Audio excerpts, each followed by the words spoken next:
আসসালামু আলাইকুম। SSC complex number বা জটিল সংখ্যা চ্যাপ্টারে বোর্ড কোয়েশ্চন সলভিং ক্লাসে তোমাদের সবাইকে স্বাগতম। আজকে আমরা সিলেট বোর্ড 2025 নিয়ে আলোচনা করব। সিলেট বোর্ড 2025 এই প্রশ্নের উদ্দীপকে দেওয়া আছে দিশকল্প 1 f of x দেওয়া আছে আর h of x দেওয়া আছে, আর দিশকল্প 2 এ g of x দেওয়া আছে। এখন ক নাম্বার প্রশ্নে বলেছে ওমেগা এককের কাল্পনিক ঘনমূল হলে দেখাও যে ওমেগা কিউব ইকুয়াল টু 1। এই প্রশ্নের সলভ জানার আগে তোমাকে যে বেসিকটা জানা লাগবে সেই বেসিকটা হচ্ছে এককের কাল্পনিক ঘনমূল। আমরা জানি এককের কাল্পনিক ঘনমূল কয়টা? এককের কাল্পনিক ঘনমূল হচ্ছে 3টা। সেগুলোর মান কি কি? একটা হচ্ছে 1 ওমেগা ওমেগা স্কয়ার। এই 1 এর মান তো 1, কিন্তু ওমেগার মান হচ্ছে -1 -√3 i ভাগ 2। এটা হচ্ছে প্লাস হবে, প্লাস। আর ওমেগা স্কয়ারের মান হচ্ছে -1 -√3 i ভাগ 2। তাহলে এখানে পার্থক্য হচ্ছে ওমেগার মানের ক্ষেত্রে এখানে প্লাস হবে আর ওমেগা স্কয়ারের মানের ক্ষেত্রে এখানে মাইনাস হবে। সো আমরা বুঝতে পেরেছি এককের ঘনমূল হচ্ছে 3টা, 1 ওমেগা ওমেগা স্কয়ার। ওমেগার মানও জানতে হবে, ওমেগা স্কয়ারের মানও জানতে হবে। এই বেসিক গুলো যদি তোমার ক্লিয়ার থাকে তখন তুমি এই প্রশ্নটা সলভ করতে পারবে। ওমেগা কিউব ইকুয়াল টু 1 এই প্রশ্নটা সলভ করার জন্য তোমাকে আগে যেটা জানতে হবে সেটা হচ্ছে ওমেগার মান। আমি যদি ওমেগার মান জানি তাহলে ওমেগাকে কিউব করলে তো আমি ওমেগা কিউবের মান 1 বলতে পারবো, তাই না?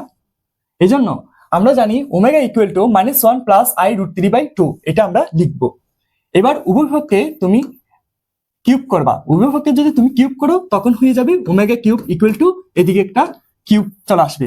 এই মানটাকে আমরা ম্যাথ সলভ করে 1 আনবো, তখন আমরা ওমেগা কিউব ইকুয়াল টু 1 আমরা প্রমাণ করে দেখাতে পারবো।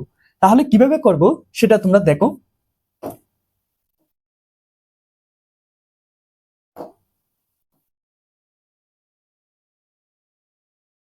এটার উভয় পক্ষে তুমি কিউব করলে তখন হবে ওমেগা কিউব ইকুয়াল টু, এটাকে যদি তুমি কিউব করো তখন নিচে এটা 8 হয়ে যাবে, 2 কে কিউব করলে 8 হয়ে যাবে, আর উপরেরটাকে কিউব করলে তখন এটা হবে -1 প্লাস i√3 কিউব। এভাবে আমরা পাবো। এরপরে তুমি দেখো 1/8 -1 প্লাস i√3 এর উপর কিউব আছে, তার মানে এটা আমরা a প্লাস b কিউবের সূত্র অ্যাপ্লাই করতে পারবো। a প্লাস b কিউবের সূত্র হচ্ছে a cube plus 3a square b plus 3ab square plus b cube. এই সূত্রটাই আমরা এখানে অ্যাপ্লাই করব। -1 উপরে কিউব হবে, তাহলে এই ব্র্যাকেটটা কি হবে দেখো, এই ব্র্যাকেটটা আমরা তার ব্র্যাকেট দিয়ে এখানে -1 whole cube plus 3 into -1 square into i√3 plus 3 -1 into i√3 square plus i√3 whole cube. তাহলে এখানে আমরা a প্লাস b কিউবের সূত্র অ্যাপ্লাই করেছি। এখন এখানে আমরা ক্যালকুলেশন করব। ক্যালকুলেশন করলে তখন তুমি পাবে, দেখো -1 এর উপর কিউব মানে হচ্ছে -1, আর এটাকে তুমি ক্যালকুলেশন করলে তখন পাবে 3√3, আর -1 এর উপর স্কয়ার মানে পজিটিভ হয়ে যাবে, আর একটা i পাবে, প্লাস এটাকে তুমি ক্যালকুলেশন করলে এই যে i স্কয়ার আছে, i স্কয়ার মানে হচ্ছে -1, আমরা জানি i স্কয়ার এর মান কত, -1। তাহলে এখানে -1 আর -1 গুণ করলে হবে +1, সো আমি এখানে 3 পাবো, আর এখানে √3 এর উপর স্কয়ার মানে হচ্ছে 3। আমরা জানি √3 এর উপর যদি তুমি স্কয়ার অ্যাপ্লাই করো তখন তার মান কত হবে, 3 হবে। এই স্কয়ার আর রুট চলে যাবে। ওকে, বুঝতে পেরেছো আশা করি। প্লাস তার মানে কি 3 আর 3 গুণ করলে কত হয়, 9 হয়, সো আমরা এখানে 9 লিখতে পারি। তাহলে এই টার্ম থেকে আমরা 9 পেয়েছি, প্লাস i√3 হোল কিউব, মানে এটাকে এভাবে লিখতে পারবো আমরা, i এর উপর কিউব আছে ইনটু √3 এর উপর কিউব আছে। এখন তুমি দেখো এই i এর উপর কিউব মানে হচ্ছে i স্কয়ার ইনটু i, এভাবে লেখা যায়। আর √3 এটাকে আমরা মানে 3টা √3 আর কি, 3টা √3 এভাবে লিখতে পারবো। i স্কয়ারের মান কত, মাইনাস, তাহলে আরেকটা -i আছে, আর এটাকে দুইটা √3 থেকে একটা √3 লিখবো, আর একটা √3 আছে, তাহলে এটা আমরা 3 × √3 লিখতে পারি। এই টার্ম থেকে আমরা লিখতে পারি -3√3i। ওকে, তোমরা এখানে ক্যালকুলেশন করে দেখবা, এটাই পাবে। এখানে এটা আর এটা কাটাকাটি যাবে, আর 9 থেকে -1 বিয়োগ করলে তখন হবে 8। সো আমরা পাবো 1/8 ইন্টু 8 পাবো, আর এই 8 কাটাকাটি দিলে 1 হবে।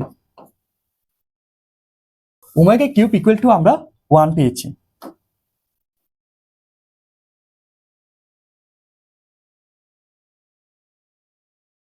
সুতরাং ওমেগা কিউব ইকুয়াল টু 1 পেয়েছি। সো আশা করি তোমরা বুঝতে পেরেছো কিভাবে ওমেগা কিউব ইকুয়াল টু 1 পেয়েছি। আগে তোমাকে ওমেগার মান জানতে হবে। ওমেগার মান হচ্ছে -1 প্লাস i√3/2। এটার উভয়পক্ষে তুমি যদি কিউব করো তখন ওমেগা কিউবের মান পাবে।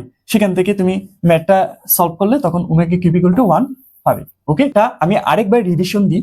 দেখো, omega equal to -1 plus i√3/2, এটা তোমাকে মুখস্থ রাখতে হবে।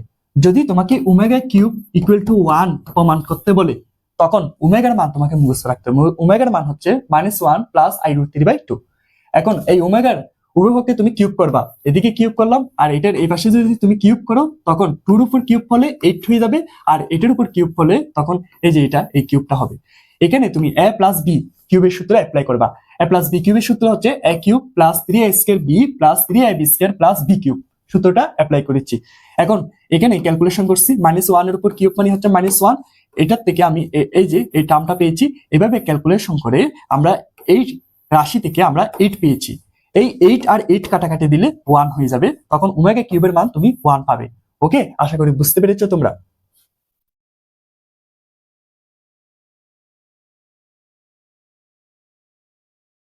এখানে ক নম্বর প্রশ্নে বলেছে f of p equal to 0, h of q equal to 0 হলে দেখাও যে p⁴n প্লাস q⁴n সমান 2 হবে যখন n 3 দ্বারা বিভাজ্য, অথবা -1 হবে যখন n অপর যে কোনো পূর্ণ সংখ্যা হবে।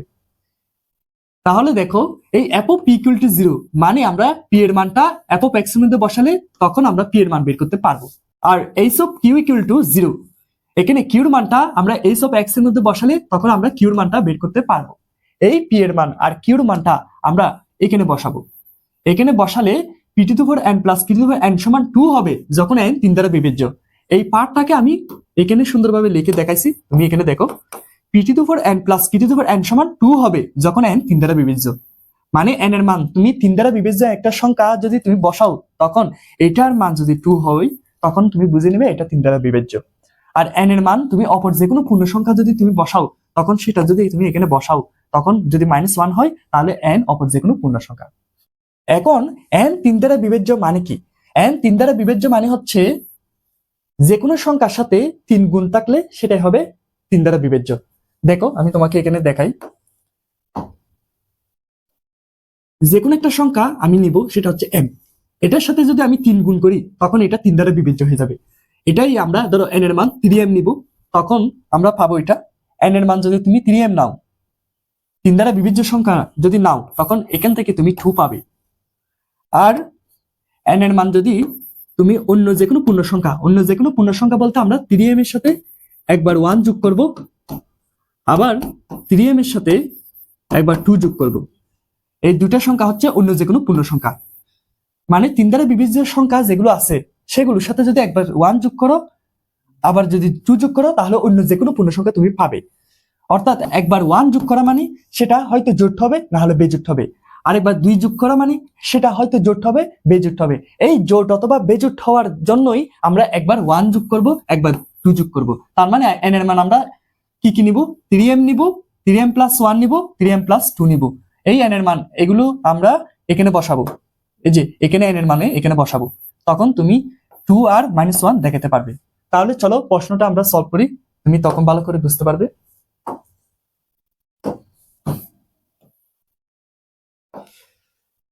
দেখো, এখানে f of p equal to 0 দেওয়া আছে, তাহলে সেটা এই p-টা আমরা f of x এর মধ্যে বসাবো। এই x এর মধ্যে যদি তুমি বসাও তখন এখানে এই যে এখানে p বসবে, তখন হবে 2p প্লাস √3i প্লাস 1 হবে। সো আমরা লিখলাম প্রথমে f of p equal to 0, এই যে এটা আমরা এখানে লিখছি। তারপর এই p এর মানটা f of x এর মধ্যে বসাইছি, তখন 2p প্লাস √3i প্লাস 1 হবে। তাহলে যে এটা আমরা পেয়েছি। তারপর তুমি দেখো এই পিটা আমি রাখছি, এই যে এই সংখ্যাগুলো আমি সমান চিহ্নের ডান পক্ষে নিয়ে গেছি, তাই সবগুলো মাইনাস হয়ে গেছে, -1 -√3i। তারপর এই যে টু এর সাথে 2 গুণ আছে না, সেটা এখানে ভাগ হয়ে গেছে। এটার মান কি হয়? এটার মান হচ্ছে ওমেগা স্কয়ার। কেন? আমরা জানি ওমেগার মান হচ্ছে -1 +√3i/2, আর ওমেগা স্কয়ারের মান হচ্ছে -1 -√3i/2। এই যে এই মানটা আমরা এখানে বসিয়েছি, তার মানে -1 -√3i/2 মানে ওমেগা স্কয়ার। তাহলে আমরা এখান থেকে বলতে পারি না পি সমান ওমেগা স্কয়ার। তাহলে এবার এইসব কিউর মানটা দেওয়া আছে, এইসব কিউ, এই কিউটা আমরা প্রশ্নের এই যে এইসব কিউ এই জায়গায় বসাবো, এই জায়গায় বসালে তুমি তখন এই সমীকরণটা পাবে 2q -√3i + 1 = 0। ঠিক একই রকম ভাবে আমরা কিউটা এখানে রাখছি, আর এই সংখ্যাগুলো সমান চিহ্নের ডান পক্ষে চলে গেলে এই 1 -1 হয়ে যাবে, -√3i +√3i হয়ে যাবে, আর এই যে 2 যেটা গুণ আছে সেটা ভাগ হয়ে গেছে। তাহলে এই মানটা আমরা ওমেগা পেয়েছি। তাহলে কিউর মান আমরা কত পেয়েছি? কিউর মান হচ্ছে ওমেগা। ওকে, তাহলে আশা করি বুঝতে পেরেছো। আমরা এখানে এই f(p0) আর s(q0) এখান থেকে আমরা p এর মানটা এখানে বসিয়ে আমরা p এর মান আর q এর মান বের করতে পেরেছি। এই p এর মান আর q এর মানগুলো আমরা এখানে বসাবো, এই যে এটা এখানে বসাবো, এটাই হবে তোমার প্রদত্ত রাশি। এই প্রদত্ত রাশির মধ্যে আমরা বসাবো। দেখো পি এর মান এবং কিউ এর মান বের করেছি। পি এর মান হচ্ছে ওমেগা স্কয়ার আর কিউ এর মান হচ্ছে ওমেগা। এই মানগুলো আমরা প্রদত্ত রাশি p⁴n + q⁴n এখানে বসাবো। আমরা জানি প্রদত্ত রাশি কোনটা, এই যে প্রদত্ত রাশি হচ্ছে এটা, এই যে এটা হচ্ছে প্রদত্ত রাশি। এই প্রদত্ত রাশির মধ্যে আমরা বসাবো। তাহলে এখানে যদি তুমি পি এর মান কিউ এর মান বসাও, তখন পি এর মান বসাইছি ওমেগা স্কয়ার আর কিউ এর মান বসাইছি ওমেগা। তাহলে আলটিমেটলি আমি পাবো ω⁴n + ω⁴2n। এই যে এই প্রদত্ত রাশি থেকে আমি যেটা পেয়েছি সেখানে আমরা n এর মান ইউজ করব। n এর মান বসিয়ে আমরা এই যে এখানে n এর মানগুলো আমরা বসাবো। n এর মান কি? n হচ্ছে 3 দ্বারা বিভাজ্য। n এর মান 3 দ্বারা বিভাজ্য মানে হচ্ছে n সমান 3m। এই n সমান 3m এটা আমরা এই রাশির মধ্যে বসাবো। বসালে প্রদত্ত রাশির মধ্যে যদি বসাও, তখন তুমি 2 যদি পাও, তখন এটা 3 দ্বারা বিভাজ্য, সেটা প্রমাণিত হবে। ওকে, দেখি তাহলে এই n এর জায়গায় আমরা 3m বসাবো। তাহলে এখানে n সমান 3m হলে মানে 3 দ্বারা বিভাজ্য, তখন আমরা n এর জায়গায় আমরা 3 বসাবো। 3 যদি বসাও, তখন হবে এই ω⁴3m + ω⁴2 × 3m হবে। এই যে n এর জায়গায় আমি 3m বসাইছি। এবার এই 3m কে আমরা এভাবে লিখতে পারি ω³ পাওয়ার m, এভাবে লেখা যায়। এখানে 2 × 3m কে আমরা এভাবে লিখতে পারি ω³ পাওয়ার 2m, এভাবে লেখা যায়। এখন তুমি দেখো ω³ এর মান কত? ω³ এর মান হচ্ছে 1, 1 এর উপর পাওয়ার m আছে, প্লাস ω³ এর মান কত? ω³ এর মানও 1, 2m। 1 এর উপর যে কোনো পাওয়ার তুমি দাও না কেন সেটা 1 হবে, প্লাস 1 হবে, = 2 হবে। তাহলে তুমি দেখছো এই যে প্রদত্ত রাশি থেকে আমি n এর মান 3m ইউজ করে আমি 2 পেয়েছি, যেটা তো আমাদেরকে দেখাতে বলছে। দেখো না, এই যে এটা সমান 2 হবে যখন n 3 দ্বারা বিভাজ্য। তাহলে n সমান যখন 3m আমি যখন এখানে বসাইছি, তখন আমরা 2 পেয়েছি। ওকে, n অপর যে কোনো পূর্ণ সংখ্যা আমরা বসাবো। n অপর যে কোনো পূর্ণ সংখ্যা মানে হচ্ছে n সমান এটা 3m না, 3m এর সাথে একবার 1 যোগ করবা, আবার 3m এর সাথে একবার 2 যোগ করবা। তাহলে প্রথমে 3m এর সাথে একবার 1 যোগ করে আমি সেটা এখানে বসাবো, n এর জায়গায় বসাবো। তখন 3m + 1 হলে তখন প্রদত্ত রাশি হবে এরকম ω⁴ n এর জায়গায়, এই যে n এর জায়গায় আমি 3m + 1 বসাবো। 3m + 1 প্লাস ω⁴, এটা 2n আছে, তার মানে 2 × এই 3m + 1 বসবে, 3m + 1 বসবে।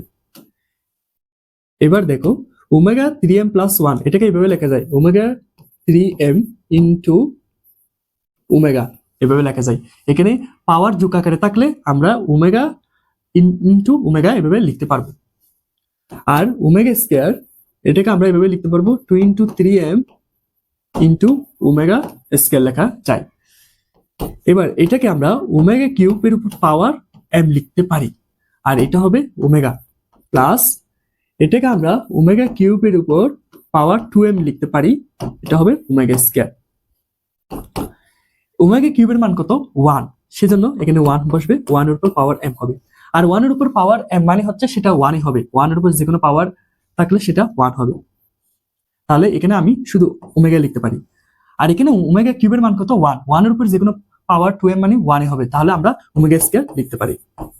এই ওমেগা প্লাস ওমেগা স্কয়ারের মান কত -1। আমরা জানি 1 প্লাস ওমেগা স্কয়ারের মান কত 0, তাই না? এখান থেকে আমরা ওমেগা প্লাস ওমেগা স্কয়ারের মান বের করতে পারি। তো ওমেগা প্লাস ওমেগা স্কয়ারের মান কত হবে? -1 হবে। তাহলে আমরা লিখতে পারি ওমেগা প্লাস ওমেগা স্কয়ারের মান কত? -1। ওকে, আশা করি বুঝতে পেরেছো। n সমান 3m প্লাস 1 ইউজ করছি, তখন আমরা -1 পাইছি। আবার n সমান 3m প্লাস 2 ইউজ করব। n সমান 3m প্লাস 2 ইউজ করলে ঠিক একই রকম ভাবে তুমি -1 পাবে।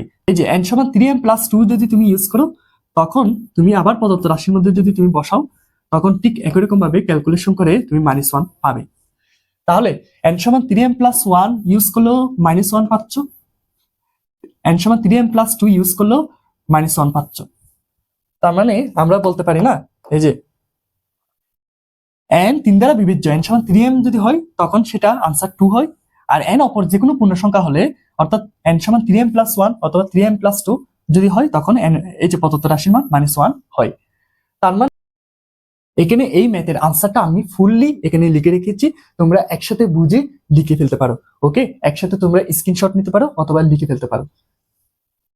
দেখো এই যে আমি এগুলো ডিলিট করে দিই, তাহলে এখন তোমরা সুন্দরভাবে একবার বুঝে নাও এবং লিখে ফেলো।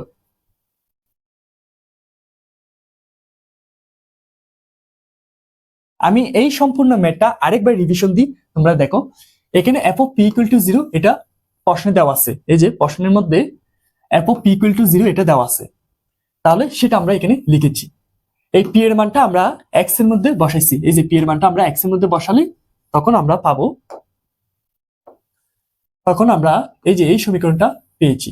এখান থেকে আমরা p এর মানটা বের করছি, p এর মানটা আমরা বের করে যেটা পেয়েছি তার মান হচ্ছে ওমেগা স্কয়ার। তাহলে p এর মান কত? Omega square. এবার এইসব কিউর মান আমরা 0 লিখছি, এই কিউটা এইসব x এর মধ্যে বসাবো, এইসব x এর মধ্যে বসালে তখন তুমি সেখান থেকে এই সমীকরণটা পাবে। এখান থেকে তুমি কিউর মানটা ওমেগা পাবে। পি এর মান এবং কিউর মান আমরা বের করেছি। এই পি এর মান আর কিউর মান হচ্ছে তোমরা প্রদত্ত রাশির মধ্যে বসাবা, বসিয়ে পি এর মান হচ্ছে ওমেগা স্কয়ার বসাবা, কিউর মান হচ্ছে ওমেগা বসাবা, বসাইয়ে আমরা এখান থেকে এই প্রদত্ত রাশি থেকে এই মানটা আমরা পেয়েছি। এই মানের মধ্যে n এর মান বসাবো। এখন n এর মান হচ্ছে আমরা 3 দ্বারা বিভাজ্য অথবা 3 দ্বারা বিভাজ্য ছাড়া অন্য যে কোনো পূর্ণ সংখ্যা বসাবো। 3 দ্বারা বিভাজ্য সংখ্যা মানে হচ্ছে n সমান 3m, এই জন্য আমরা n সমান 3m বসাবো। n সমান যদি তুমি এখানে 3m বসাও, তখন প্রদত্ত রাশি থেকে তুমি আনসার 2 পাবে। আর n সমান যদি অন্য যে কোনো পূর্ণ সংখ্যা মানে 3 দ্বারা বিভাজ্য ছাড়া অন্য যে কোনো পূর্ণ সংখ্যা যদি বসাতে চাও, তখন 3m এর সাথে একবার 1 যোগ করতে হবে, একবার 2 যোগ করতে হবে। কেন? তার কারণ হচ্ছে হয়তো জোট হয়, না হলে বেজোট হয়, সেজন্য একবার 1 যোগ করা একবার 2 যোগ করা মানে সেটা জোট অথবা বেজোট হতে পারে। তাই n এর মান আমি 3m এর সাথে একবার 1 যোগ করে বসাবো, এখানে 3m প্লাস 1 বসাবো, বসালে তখন তুমি -1 বসাবা পাবে। আবার n এর মান তুমি 3m প্লাস 2 যদি তুমি বসাও, তখনও তুমি -1 পাবে। এটাই তোমাকে দেখাতে বলছে। এবার আমরা গ নম্বর প্রশ্নটি দেখব। গ নম্বর প্রশ্নে দৃশ্যকল্প 2 দেওয়া আছে। দৃশ্যকল্প 2 হচ্ছে g of x equal to x plus 1। এটা অনুসারে z equal to p plus iq হলে তখন g of z minus 1 plus g of z plus 1 equal to 5 দ্বারা নির্দেশিত সঞ্চার পথের সমীকরণ ও তার প্রকৃতি নির্ণয় করো। তাহলে এই ম্যাথটা সলভ করার জন্য তোমাকে g of x টা লাগবে। এই g of x এর মধ্যে x এর জায়গায় তুমি z-1 যদি বসাও, তখন তুমি g of z-1 পাবে। ঠিক একই রকম ভাবে z+1 যদি x এর জায়গায় বসাও, তখন g of z+1 পাবে। এখান থেকে তুমি সঞ্চারপথের সমীকরণটা বের করতে পারবে। তাহলে প্রশ্নটা আমরা সলভ করি। দেখো প্রশ্নে দেওয়া আছে g of x equal to x plus 1 দেওয়া আছে। সেটা আমরা লিখি g of x equal to x plus 1 দেওয়া আছে। আর দেওয়া আছে হচ্ছে z equal to p plus iq দেওয়া আছে। তাহলে সেটা লিখি z equal to p plus iq দেওয়া আছে। যেগুলো দেওয়া আছে সেগুলো আমরা প্রথমে লিখব। এরপর g of x এর জায়গায় আমরা g of z minus 1 এটা বের করব। তাহলে g of z minus 1 হবে, x এর জায়গায় আমরা z minus 1 বসাবো, তখন হবে z minus 1 plus 1। এই -1 আর +1 চলে যাবে, সো আলটিমেটলি z হবে। আর z এর মান কত? p plus iq, p plus iq। তাহলে আমরা বলতে পারি g of z minus 1 equal to p plus iq। এবার আমরা G of Z plus one বের করব। তাহলে তখন হবে G of Z plus one equal to X এর জায়গায় আমি জেড প্লাস ওয়ান বসাবো, তখন হবে Z plus one equal to Z plus two. সুতরাং আমরা লিখতে পারি G of Z plus one equal to Z এর মান কত, P plus I Q plus two. এখন প্রশ্নে দেওয়া আছে G of Z minus one plus G of Z plus one equal two 5। এই সমীকরণটা আমরা প্রথমে লিখব। এরপরে জি অফ জেড মাইনাস ওয়ান এর মানটা আমরা বসাবো, পি প্লাস আই কিউ পেয়েছি। এই দেখো g of Z minus one এর মান হচ্ছে পি প্লাস আই কিউ পেয়েছি। এই g of Z plus one এর মানটাও আমরা বসিয়েছি। এই দেখো g of Z plus one এর মান হচ্ছে p plus I Q plus two, এটা বসিয়েছি। এখন এটা একটা জটিল সংখ্যা, এই জটিল সংখ্যার মডুলাসের মান আমরা root over p square plus q square বসিয়েছি। তাহলে এই জটিল সংখ্যার মডুলাসের মান আমরা লিখেছি। তাহলে এখান থেকে আমরা এই যে এই 5টাকে আমরা সমান চিহ্নের বাম পক্ষে নিয়ে এসেছি, আর এটাকে সমান চিহ্নের ডান পক্ষে নিয়ে এসেছি, যার কারণে এখানে চিহ্ন পরিবর্তন হয়েছে। তারপর আমরা উভয়কে স্কয়ার করেছি। স্কয়ার করলে তখন এখানে এই রুট আর মাইনাসটা পজিটিভ হয়ে যাবে। তারপর এখানে a minus B whole square সূত্র অ্যাপ্লাই করেছি। আমরা জানি a minus B whole square সূত্র হচ্ছে a square minus 2ab plus B square, সেই সূত্রটা আমরা এখানে অ্যাপ্লাই করেছি। এখানেও আমরা এই জায়গায় আমরা a প্লাস বি স্কয়ার সূত্র অ্যাপ্লাই করেছি। তারপর এখান থেকে তুমি দেখো এই যে পি স্কয়ার আর পি স্কয়ার কাটাকাটি যাবে, কিউ স্কয়ার আর কিউ স্কয়ার কাটাকাটি যাবে, তখন তোমার এই পার্টগুলো থাকবে, এই সংখ্যাগুলো থাকবে। এই সংখ্যাগুলো আমি এখানে লিখেছি, দেখো এই যে 4p প্লাস 4, আর এই জায়গায় আমরা মাইনাস 2 আর 5 গুণ করলে 10 হয়, এটা প্লাস 25 লিখেছি। এই 4p প্লাস 4 কে আমরা এই পাশে নিয়ে এসেছি, তখন 2p মাইনাস 4p মাইনাস 4 এটা হচ্ছে, আর এটাকে আমরা সমান চিহ্নের ডান পক্ষে নিয়ে গেছি, সেটা হচ্ছে পজিটিভ হয়ে গেছে। তারপর আমরা আবার কি করলাম, 25 থেকে 4 বিয়োগ দিলে তখন হবে 21।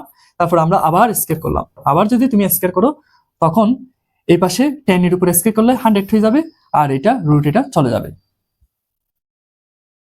এরপরে তুমি দেখো আমরা এই পাশে যখন a মাইনাস বি হোল স্কয়ারের সূত্র অ্যাপ্লাই করছি, তখন এটা হবে a square minus 2ab plus B square equal to, এইটা আমরা গুণ করে দিলাম 100 এর সাথে পি স্কয়ার প্লাস 100 এর সাথে কিউ স্কয়ার গুণ আকারে বসে যাবে। এরপর আমরা কি করলাম, এই 100 পি স্কয়ার থেকে আমি 16 পি স্কয়ার যদি বিয়োগ দিই তখন 84 পি স্কয়ার হবে, তাই না? আর এখানে 100 কিউ স্কয়ার থেকে গেছে, তারপর এখানে 168 পি আছে, আর 441টা এই পাশে গিয়ে এটা মাইনাস হয়ে গেছে। এটাই হচ্ছে তোমার নির্ণয় সঞ্চার পথের সমীকরণ। আশা করি এটা তোমরা বুঝতে পারবে, কারণ এই সব ম্যাথ বইয়ে অনেক আছে, তোমরা এগুলো করলে তোমরা অবশ্যই বুঝতে পারবে। এখানে এই সমীকরণের প্রকৃতি বের করতে বলছে। কোন একটা সমীকরণের প্রকৃতি বের করতে চাইলে তখন তোমাকে এই সমীকরণকে এই সমীকরণের সাথে তুলনা করতে হবে। প্রকৃতি মানে হচ্ছে কোন একটা সমীকরণ বৃত্ত নাকি অধিবৃত্ত নাকি পরাবৃত্ত সেটা বের করা। সেটা বের করার জন্য তোমাকে এই সমীকরণের সাথে যখন তুমি তুলনা করবা, তখন তুমি এর মান, বি এর মান আর এইচ এর মান তোমার লাগবে। এর মান, বি এর মান আর এইচ এর মান যদি তুমি বের করতে পারো, তখন তুমি ওই সমীকরণের প্রকৃতি বের করতে পারবে। কিভাবে প্রকৃতি বের করবে সেটা তুমি দেখো। যদি সমীকরণটা a s square plus b y square plus 2s xy plus 2gx plus 2fy plus c equal to 0 হলে তখন বৃত্ত হবে। যদি a ইকুয়াল টু b এটার মান যদি 0 সমান না হয়, a আর b সমান হবে কিন্তু 0 সমান হবে না, তখন সেটা বৃত্ত হবে। মানে এই a আর b এর মানটা যদি সমান হয় আর যদি 0 সমান না হয়, তখন সেটা কি হবে, বৃত্ত হবে। এছাড়াও s এর মান কি হবে, 0 হবে, কোনো s এর মান নাই। তাহলে তুমি এর আগের সমীকরণটা তুমি দেখো, এখানে দেখো এই যে a এর মান আর b এর মানটা সমান আছে, সমান নাই। সমান হলে তো বৃত্ত হবে, এখন সমান নাই, যার কারণে এটা বৃত্ত হবে না। আর s এর মান তো এমনি নরমালি নাই, কিন্তু প্রথম স্টেপে কিন্তু এটা হচ্ছে না, a এর মান আর b এর মান সমান নাই, তার মানে এটা বৃত্ত হবে না। এই a আর b এর মান সমান হলে তখনই বৃত্ত হবে, আর যদি সমান না হয় তখন আর বৃত্ত হবে না। তখন হবে হয় পরাবৃত্ত, না হলে উপবৃত্ত, না হয় অধিবৃত্ত হবে। এই তিনটার মধ্যে যে কোনো একটা হবে। এই তিনটার মধ্যে যে কোনো একটা মান বের করার টেকনিক হচ্ছে ab মাইনাস s স্কয়ার। এই ab মাইনাস s স্কয়ারের মানটা যদি 0 সমান হয় তখন সেটা হবে পরাবৃত্ত, আর ab মাইনাস s স্কয়ারের মানটা যদি 0 থেকে বড় হয় তখন সেটা হবে উপবৃত্ত। ab মাইনাস s স্কয়ারের মানটা যদি 0 থেকে ছোট হয় তখন সেটা হচ্ছে অধিবৃত্ত হবে। তাহলে আমরা এটা টেস্ট করে দেখি ab মাইনাস s স্কয়ারের মানটা কিসের সমান হয়। দেখো এখানে এই সমীকরণের সাথে এই সমীকরণ তুলনা করলে তখন আমরা এর মান কত পাচ্ছি, দেখো এই যে এটা হচ্ছে এর মান হচ্ছে আমরা 84 পাচ্ছি, আর বি এর মান হচ্ছে আমরা 100 পাচ্ছি, আর এস এর মান কত? এস এর মান 9 মানে 0। তাহলে তুমি দেখো এবি মাইনাস এস স্কয়ার এর মান আমরা বের করব। এবি মাইনাস এস স্কয়ার এর মান কিরকম হবে দেখো, এই এর সাথে আমরা বি গুণ করব। যদি এর সাথে বি গুণ করো তাহলে 84 এর সাথে 100 যদি তুমি গুণ করো, আর মাইনাস এস স্কয়ার, এস মানে কি 0, 0 স্কয়ার যদি করো তখন তুমি পাবে 8400। এই মানটা 0 থেকে বড় না, যদি এই মানটা 0 থেকে যদি বড় হয় তখন এটা একটা পরাবৃত্ত হবে। তার মানে এই সমীকরণ একটা কি বৃত্ত? এটা হচ্ছে একটা পরাবৃত্ত। আমাদের এই সমীকরণটা একটা পরাবৃত্ত হবে, কারণ এবি মাইনাস এস স্কয়ার মানটা 0 থেকে বড়। সুতরাং সমীকরণটি পরাবৃত্ত, সমীকরণটি পরাবৃত্ত তোমরা লিখে রাখবা। ওকে, তাহলে এই ম্যাথের আনসারটা তোমরা সম্পূর্ণভাবে দেখো, আর লাস্ট হবে সমীকরণটি একটি পরাবৃত্ত। তাহলে সম্পূর্ণ ম্যাথের আনসারটা তোমরা তুলে ফেলো।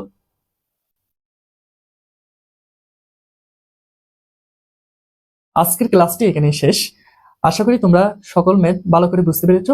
আমার ভিডিও লম্বা হয়ে যাবে বলে আমি এখানে প্রশ্নের আনসারগুলো একটু লিখে রেখেছি, যাতে তোমরা খুব তাড়াতাড়ি ইজিলি বুঝতে পারো। আর নেক্সট আর একটা বুট কোয়েশ্চন সলভিং ক্লাসে তোমাদের সাথে দেখা হবে।